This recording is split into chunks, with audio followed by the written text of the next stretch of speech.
Praise the Lord all. सभी को जय मसीह की। मैं बिलीव करती हूँ आप प्रभु में आनंदित होंगे। खुदावन की सामर्थ, उसकी रूह पाक आप लोगों के साथ होगी। उसका पवित्र आत्मा आपके साथ होगा। वो सचमुच आपको छुएगा, आज़ाद करेगा और आज का वचन आपकी ज़िंदगियों में 1000 गुना फल लेके आएगा। मैं इस पाक और पवित्र वचन को आपके लिए पढ़ती हूँ, जो वचन हमें परमेश्वर के दास अपोस्टल अंकुर यूसुफ नरूला जी द्वारा और परमेश्वर की दासी पास्टर सोनिया यूसुफ नरूला जी द्वारा दिया जाता है।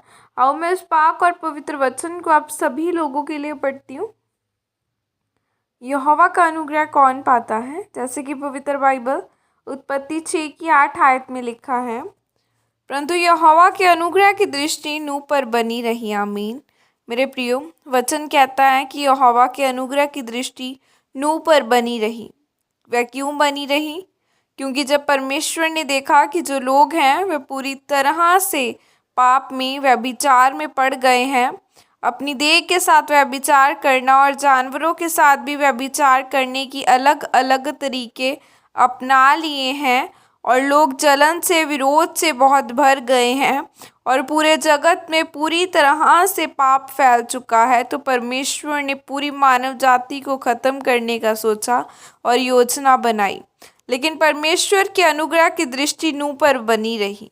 जो परमेश्वर का अनुग्रह है वो हमारी ज़िंदगी में काम करता है, जो हम नहीं कर सकते और जिस काम के हम योग्य नहीं होते। जब परमेश्वर का अनुग्रह हमारी ज़िंदगी में आता है तो हम वह सब कुछ कर पाते हैं। पौलुस कहता है कि परमेश्वर का अनुग्रह मुझ पर है, इसीलिए उसकी सामर्थ मुझ में आई है और उसने मुझे अपना सेवक होने के लिए चुन लिया है। मूसा पर भी परमेश्वर का अनुग्रह ही था, जो बोल नहीं पाता था। मूसा को परमेश्वर ने पूरी इज़राइली प्रजा का अगुआ बना दिया, और वह परमेश्वर का अनुग्रह था कि परमेश्वर ने नूह के पूरे परिवार को अपने कामों के लिए चुन लिया। मेरे प्रियो, जब हम परमेश्वर की उपस्थिति में जाते हैं तो परमेश्वर का अनुग्रह हम पर आता है, और जब हम परमेश्वर के कामों के लिए बोते हैं तो परमेश्वर देखता है कि इन लोगों ने मेरे कामों को करने का, इन लोगों ने मेरे सुसमाचार प्रचार करने का, इन लोगों ने रूहों को बचाने का बोझ लिया है। फिर परमेश्वर का जो अनुग्रह है वह हमारी ज़िंदगी में आता है। मेरे प्रियो, परमेश्वर के अनुग्रह को हम घूंस देकर, बहुत सुंदर कपड़े पहनकर, मीठा मीठा बोलकर नहीं ले सकते। जब हम परमेश्वर के कामों को करने का बोझ लेते हैं तब वह अनुग्रह हमारी ज़िंदगी में आता है। मरियम क्या थी? वह एक साधारण सी लड़की थी जो अपने घर के कामों को कर रही थी, लेकिन परमेश्वर के अनुग्रह की दृष्टि मरियम पर पड़ी और परमेश्वर ने उसे सारी जाति की लड़कियों में से धन्य माना। इसलिए मरियम ने कहा कि परमेश्वर तेरा धन्यवाद करती हूँ कि तूने अपनी दासी की दीनता के ऊपर दृष्टि की है। तो यह परमेश्वर का अनुग्रह ही था कि एक साधारण सी लड़की के ऊपर, वह कोई प्रचारक नहीं थी, वह कोई अमीर परिवार से नहीं थी, लेकिन परमेश्वर ने उसी महान काम के लिए, प्रभु यीशु मसीह के जन्म के लिए चुन लिया, और परमेश्वर ने उसका नाम सब जातियों की स्त्रियों से महान किया। जब हम लूत के बारे में पढ़ते हैं तो हम देखते हैं कि वह हर समय पर गलती कर रहा था। वह चला प्रभु के दास के साथ था, जैसे कई लोगों ने इसे अपनी आशीष, अपना अभिषेक संभलता नहीं है। लूत ने अपने लोगों को समझाकर, सिखाकर नहीं, इस कारण उसके लोग प्रभु के दास के लोगों के साथ लड़ाई झगड़ा करने लगे और वह प्रभु के दास से अलग हो गए।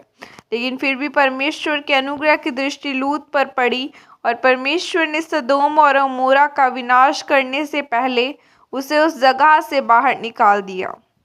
मेरे प्रियो, परमेश्वर न तो पक्षपात करता है, न हमारी किसी खूबी या योग्यता की वजह से अनुग्रह करता है, लेकिन परमेश्वर कहता है कि मैं जिस किसी का अनुग्रह करना चाहूँ उस पर अनुग्रह करूँगा। इसीलिए हम परमेश्वर के आगे जितने दीन होंगे और उसके कामों का बोझ लेंगे तो परमेश्वर उतना ही हम पर अनुग्रह करेगा, और परमेश्वर के उसी अनुग्रह से हम आशीषित होंगे। आमीन। यह प्रार्थना हमारे द्वारा, आपके द्वारा की जाए। सर्वशक्तिमान परमेश्वर, इस वचन के लिए पिता, मैं आपका धन्यवाद करती हूँ, और परमेश्वर मैं प्रार्थना करती हूँ कि आपके अनुग्रह की दृष्टि मुझ पर, मेरे परिवार पर बनी रहे, ताकि मैं और मेरा परिवार आपकी महिमा कर सकें। प्रभु यीशु मसीह के सामर्थ्य नाम में मांगती हूँ, आमीन, हालेलुया। बाइबल कहती है मरियम एक साधारण सी स्त्री थी जिसे कोई नहीं जानता था, लेकिन वो सब स्त्रियों से श्रेष्ठ बनाई गई। क्यों? क्योंकि वो पवित्रताई में रहने वाली, खुदावन के वचनों का भय मानने वाली स्त्री थी। अगर आज आप अपनी लाइफ में खुदावन का भय मानते हैं, अगर आप कहते हैं कि हाँ परमेश्वर तू महान है, मैं तेरे डर में जीऊँगी, मैं एक पवित्र बेटी बनूंगी, मैं एक पवित्र बेटा बनूंगा, पवित्रताई में चलेंगे, तो आपका नाम भी सबसे श्रेष्ठ माना जाएगा। खुदावन फिर आपको भी अपने लोगों में ऊंचा करेगा, वो आपको भी आपके मोहल्ले से ऊंचा करेगा। वो तब होगा जब आप खुदावन के साथ पूरी वफादारी के साथ, पवित्रताई के साथ चलेंगे।